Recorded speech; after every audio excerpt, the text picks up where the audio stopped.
Neko šajā pasaulē nevar dabūt tūlīt, neidzīgi iekārtot pasauli, neiekārtot pasauli. Pagaidi, saka pagaidi, gaidi ilgi un smagi, gaidi trolēbus parādīšanos, gaidi, kamēr kartupeļi izvārīsies, gaidu, ka tikšu debesīs, bet nelaižu. Saka pagaidi, tev vēl mūžs jānodzīvo. Pasaule dzīvo vienā gaidīšanā un vienā mudināšanā uz gaidīšanu. Māte gaida bērnus, skuķis gaida mīlestību, nopelniem bagātais gaida ordeni, moceklis gaida atpestīšanu. Pagaidi, pacieties. Un kad tu cieties, tad apstājas laiks un kļūst gaidīšana.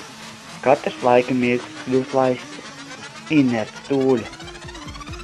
Viņš gaida nākošo mirkli, bet atžgā. Kāpjamies atpakaļ. Lai tiktu tuvāk, ir jāiet klāt, nevis jāgaida čūp nākam. Saka pagaidi, rīt gudrāks par vakaru, aiz tā slēpj stūļi. Nedara šodien, ko var izdarīt rīt. Tā atsāk rītdien par vienu dienu apakaļ.